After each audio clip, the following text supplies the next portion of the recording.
Hi, എല്ലാവരും സുഖമായിട്ടിരിക്കുന്നു. ഞാൻ ഇന്നിപ്പം നിങ്ങളോട് പറഞ്ഞു തരാൻ പോകുന്ന കാര്യം എന്താണെന്നറിയാമോ? നമ്മുടെ കർക്കിടക മാസം 1-ാം തീയതിയല്ലേ വരാൻ പോകുന്നത്. ഒരുപാട് പേര് വന്ന് കമൻറ്റ് ചെയ്തിട്ടുണ്ടായിരുന്നു, ചേച്ചി ഞങ്ങൾക്ക് കുടുംബപരമായിട്ട് ദോഷമുണ്ട്, ഞങ്ങൾക്ക് ഓരോരുത്തരും ഓരോന്ന് ചെയ്തു വെച്ചിട്ടുള്ളതായിട്ട് അനുഭവപ്പെടുന്നു.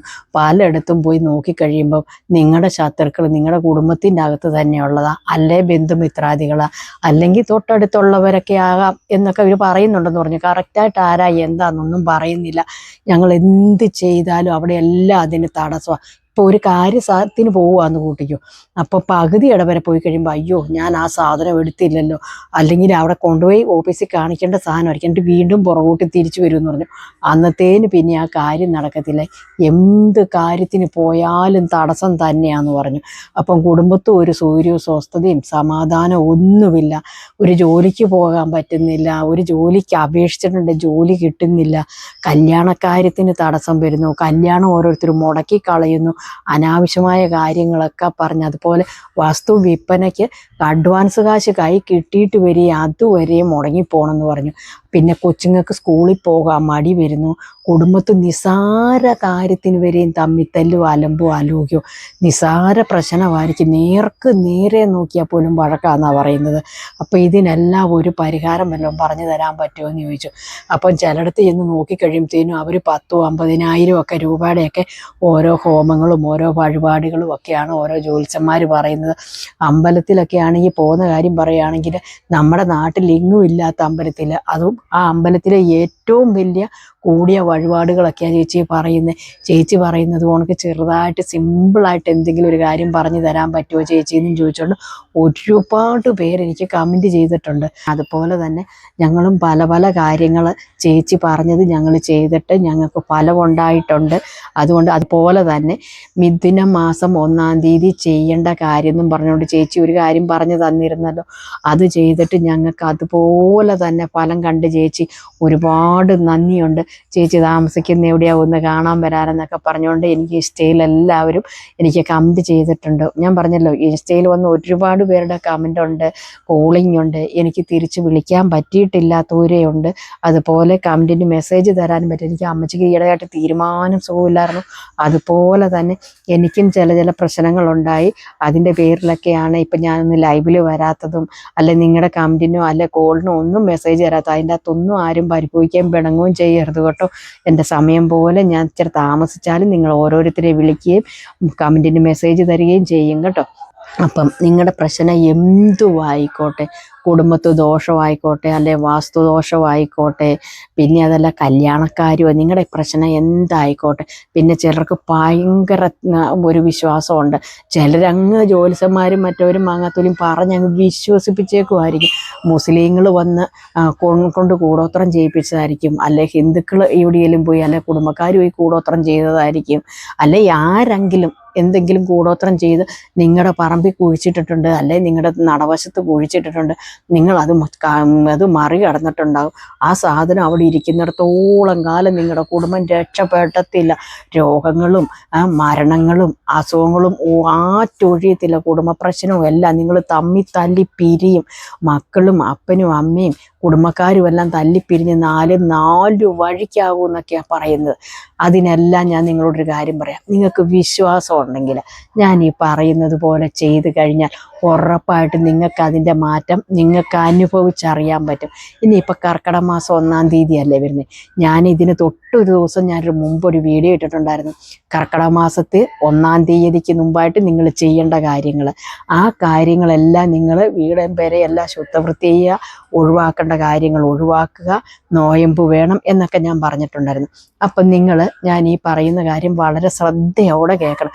അല്ലാതെ കൊണ്ട് അറ്റവും മുറ്റവും മുറിയും കേട്ട് കഴിഞ്ഞാൽ നിങ്ങൾക്കിത് മനസ്സിലാകത്തില്ല, ചെയ്താലൊട്ട് കാര്യം ഫലിക്കത്തുമില്ല. അപ്പം കർക്കിടക മാസം 1-ാം തീയതിക്ക് മുമ്പായിട്ട് നമ്മളെല്ലാം ശുദ്ധവൃത്തി ചെയ്യുക എന്ന് വെച്ചിട്ട് നിങ്ങൾ ഉറപ്പായിട്ടും ഒരു 29 ദിവസം നോയമ്പ് പിടിക്കുന്നതിന് വല്ല കുഴപ്പമുണ്ടോ? നമ്മുടെ ആവശ്യമല്ലേ, നമ്മുടെ കുടുംബത്തിൻ്റെ അഭിവൃദ്ധിക്കല്ലേ. അപ്പോൾ 29 ദിവസം ഇറച്ചി, മീന്, മുട്ട, ശരീരം നോയമ്പ് മസ്റ്റായിട്ട് നിങ്ങൾ നോക്കുക. നോക്കിയിട്ട് പറ്റുമെങ്കിൽ നിങ്ങൾ രാവിലെ കുളിക്കുക, കുളിച്ച് രാവിലെയും വിളക്ക് വെക്കണം, വൈകിട്ടും വിളക്ക് വെക്കണം. തിരി വെക്കുന്നവരാണെങ്കിൽ അങ്ങനെ, നിങ്ങൾ ഏത് സമുദായത്തിലാണോ ഏത് ആചാരമാണോ നിങ്ങൾ അനുഷ്ഠിക്കുന്നത് ആ രീതിക്ക് രാവിലെയും വൈകിട്ടും കുളിച്ച് പ്രാർത്ഥിച്ച് തിരിവെക്കുന്നവർ വെക്കുക, വിളക്ക് കത്തിക്കുന്ന സന്ധ്യ വിളക്ക് കത്തിക്കുന്നവർ ഇരിക്കുക. എന്നിട്ട് മനസ്സോടെ നമ്മുടെ ആവശ്യങ്ങൾ മനസ്സിലോർത്ത് നമ്മൾ പ്രാർത്ഥിക്കുക. പിന്നെ ഇതിൻ്റെ അകത്ത് ഞാനൊരു മെയിനായിട്ട് ഒരു കാര്യം പറയാം. നമ്മൾ ആർക്കും ഉണ്ടല്ലോ ഉപകാരം ചെയ്തില്ലേലും ആർക്കും ഉപദ്രവം ഉണ്ടാക്കരുത്. ആർക്കും ദോഷം വരുന്ന ഒരു കാര്യം ചെയ്യുകയോ പറയുകയോ പ്രവർത്തിക്കുകയോ ചെയ്യരുത്. അതുപോലെ അന്യൻ്റെ വളർച്ച കണ്ട് നമ്മൾ അസൂയപ്പെടരുത്.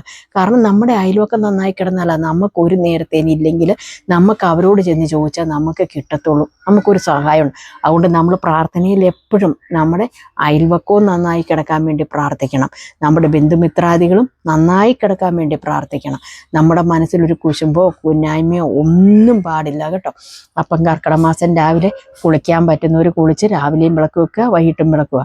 ഇനിയിപ്പോൾ അതിന് സമയം ഇല്ല എന്നുണ്ടെങ്കിൽ നിങ്ങൾ വൈകുന്നേരം നിലവിളക്ക് കത്തിക്കുന്നതിന് മുമ്പായിട്ട് നിങ്ങൾ കുളിച്ച് ശുദ്ധവൃത്തിയായിട്ട് വന്നേച്ചിട്ട് ഞാൻ കാണിച്ചു തരാം. ഇതുപോലൊരു മൺചട്ടി എടുക്കുക. ഒരു പൊട്ടിയ ചട്ടി മതി, പുതിയ ചട്ടി ഒന്നും വേണ്ടാന്നേ. നിങ്ങൾ ഉപയോഗിക്കാതെ പൊട്ടിപ്പോയി ഒരു ചട്ടി എടുക്കുക. എന്നിട്ട് ഇതുപോലെ ഒരൊറ്റ കണ്ണൻ ചിരട്ട എടുക്കുക. കണ്ണൻ ചിരട്ട അത് ഈ ചട്ടിയുടെ ഒത്ത സെൻറ്ററിൽ വെക്കുക. എന്നേച്ചിട്ട് ഉണ്ടോ ഇങ്ങനെ തേങ്ങ പൊതിക്കുന്ന ചകിരിത്തുണ്ട് കണ്ട് ഇതിങ്ങനെ പിച്ച് കീറി ഈ ചട്ടിക്കകത്തോട്ട് നിറച്ചിങ്ങനെ അങ്ങ് വെക്കുക. എന്നേച്ചിട്ട് ഇതിൻ്റെ അകത്തോട്ട് തീ വെക്കണം. നിങ്ങൾക്ക് ഏത് രീതിയിലാണോ തീ പിടിപ്പിക്കുക, ഇതിന് പ്രത്യേകിച്ച് കർപ്പൂരം വിട്ട് തീ കത്തിക്കണമെന്നോ അല്ലെങ്കിൽ നെയ്യ് ഒഴിച്ച് കത്തിക്കണമെന്നോ ഒന്നുമില്ല. ഏത് രീതിയിലാണോ നിങ്ങൾക്ക് ഇതിൻ്റെ അകത്ത് തീ പിടിപ്പിക്കാൻ പറ്റുക ആ രീതിയിൽ നിങ്ങൾ തീ പിടിപ്പിക്കുക. പിന്നെ മറ്റൊരു കാര്യം പറയാം, ചില സ്ഥലത്ത് നമുക്ക് ഇങ്ങനത്തെ ചകിരി കിട്ടാനില്ല.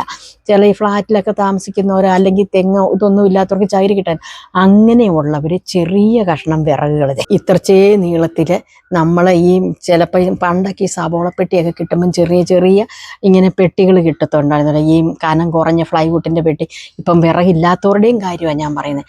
അങ്ങനെ ഒന്നെങ്കിൽ ഇങ്ങനെ ചെറിയ കഷ്ണം പീസുകൾ വിറക് അല്ലെങ്കിൽ ചകിരി, ഇത് മാത്രമേ ഉപയോഗിക്കാൻ പറ്റുള്ളൂ. പേപ്പറൊന്നും ഇട്ട് കത്തിക്കരുത് കേട്ടോ, അല്ല വേസ്റ്റ് സാധനം ഇട്ടൊന്നും കത്തിക്കരുത്. എന്ന് വെച്ചിട്ട് ഇത് ചട്ടി നിറച്ച് ഇങ്ങനെ ചട്ടി നിറച്ചുണ്ടല്ലോ ഇതുപോലെ ചകിരി ആദ്യമേ എത്ര ഇല്ലെന്ന് പറഞ്ഞാലും ഉണ്ടല്ലോ ഒരു കണ്ണൻ ചിരട്ട വേണം കേട്ടോ. കണ്ണൻ ചിരട്ട ചട്ടിയുടെ ആ ഒത്ത സെൻറ്ററിൽ വെച്ചതിന് ശേഷം വേണം വിറകായാലും ചകിരി ആയാലും നിങ്ങൾ നിറയ്ക്കാവുള്ളൂ. എന്ന് വെച്ചിട്ട് നമ്മൾ തീ കത്തിക്കുക. ഇത് നമ്മൾ ചെയ്യുന്നത് വൈകിട്ട് 6:15 മുമ്പായിട്ട് നിങ്ങൾ ചെയ്തിരിക്കണം. തീ കത്തിച്ചേച്ചിട്ട് എന്താ ചെയ്യേണ്ടതെന്നറിയാമോ? നമ്മളിത് തലേദിവസമേ നമ്മളൊരു സാധനം മേടിച്ച് വെക്കാനായിട്ടുണ്ട്. ഒന്നെങ്കിൽ ഉണക്ക മത്തി അല്ലെങ്കിൽ ഉണക്ക അയല, ഇത് 2 കൂട്ടമേ പറ്റത്തുള്ളൂ കേട്ടോ. ഇത് രണ്ടിലേതേലും ഒന്ന് നമ്മൾ മേടിച്ച് വെക്കുക. മേടിച്ചിട്ട് ഈ ചട്ടിയിലെ വിറകായാലും ചകിരിയായാലും കത്തി കനരായി കഴിയുമ്പം ഒരു 3 അയല അല്ലെ 3 മത്തി ഇതിൻ്റെ അകത്തിടുക. അതായത് ഇത് കത്തിക്കുന്നതും എടുക്കുന്നതും എല്ലാം ഈ വടക്കു വശത്തെ മൂല സൈഡിന് കൊണ്ടുവച്ചിട്ടായിരിക്കണം ചട്ടി റെഡിയാക്കിയിട്ട് കത്തിക്കാനായിട്ട്. കത്തിച്ച് കനരായി കഴിയുമ്പം ഈ 3 മീൻ ഏതെങ്കിലും ഒരു കൂട്ടം മതി കേട്ടോ. ഒന്നെങ്കിൽ മത്തി ആയിരിക്കണം അല്ലെ അയലയായിരിക്കണം. ഇട്ട് ഇതിൻ്റെ അകത്ത് ഇട്ട് കത്തി ആളരുത്, പുകഞ്ഞ് റെഡിയാണ്. അപ്പം നമ്മൾ മനസ്സിൽ ഓർക്കേണ്ട കാര്യമുണ്ട്, ഞങ്ങൾക്ക് വേണ്ടിയിട്ടല്ല, ഞങ്ങൾ നശിച്ചു പോകാൻ ആരെങ്കിലും വല്ല കൊണ്ടോ കൂടോത്രോ ഞങ്ങൾക്ക് ദോഷം വരുന്ന രീതിയിൽ എന്തെങ്കിലും ചെയ്തിട്ടുണ്ടെങ്കിൽ ഇതോടുകൂടി നശിച്ച് പോണേ എന്ന് നമ്മൾ ഓർത്തോണം. ഉറപ്പായിട്ടും പോകും. പിന്നെ ഒരു കാര്യം മെയിനായിട്ട് പറയാം, ഇത് 29 ദിവസം വൈകിട്ട് ചെയ്യണം. ഈ 29 ദിവസവും നോയമ്പും ഉണ്ടാകണം. നമ്മൾ സ്ത്രീകളാ ചിലപ്പം ചെയ്യുന്നത്, നമുക്ക് പീരിയഡ്സ് ഉണ്ടാകും. ആ സമയത്ത് മറ്റാരെ കൊണ്ടേലും വീട്ടിലുള്ളവരെ കൊണ്ട് ചെയ്യിക്കണം. പിന്നെ നമ്മൾ ആദ്യമേ മത്തിയാണ് ഉപയോഗിക്കുന്നതെങ്കിൽ ഈ 29 ദിവസവും മത്തി തന്നെ വേണം ഉപയോഗിക്കാൻ. അയലയാണ് ഉപയോഗിക്കുന്നെങ്കിൽ ഈ 29 ദിവസവും അയലമീൻ തന്നെ ഉപയോഗിക്കണം. ഉണക്കയായിരിക്കണം കേട്ടോ. എന്ന് വെച്ചിട്ട് 29ാമത്തെ ദിവസം നമ്മളിത് കത്തിച്ച് തീർന്നു. രാത്രി 10 മണിക്ക് ശേഷം പിറ്റേ ദിവസത്തെ 30-ാം തീയതിന് വെക്കരുത്. ആ മൂലയെ തന്നെ ഉണ്ടല്ലേ എടുത്തിട്ട് ഇങ്ങനെ ചട്ടിയും ഇതും കൂടെ ഉടച്ച് ദൂരെ കളയണം. എന്ന് വെച്ചിട്ട് 3 കപ്പ് വെള്ളം, ശുദ്ധമായ വെള്ളം ഇതിൻ്റെ പുറത്തോട്ട് ഒഴിച്ച് കളഞ്ഞേക്കണം. എന്ന് വെച്ചിട്ട് പിറ്റേ ദിവസം ഇത് അടിച്ചു വാരി ഒരു കിറ്റിൻ്റെ അകത്താക്കിയിട്ട് എവിടെയെങ്കിലും ഒഴുക്കുള്ള പുഴയിൽ നിങ്ങൾ ഒഴുക്കി കളഞ്ഞേക്കണം. അതോടുകൂടി നിങ്ങളുടെ എല്ലാ ദോഷങ്ങളും, ആരെന്തെങ്കിലും ചെയ്ത ദോഷമാണേലും, നാവ് ദോഷമാണേലും, കണ്ണ് ദോഷമാണെങ്കിലും, എന്ത് ചെയ്തിട്ടുണ്ടോ അതോടുകൂടി നിങ്ങൾക്ക് മാറി നിങ്ങൾക്ക് പുരോഗമനം ഉണ്ടായിക്കോളും.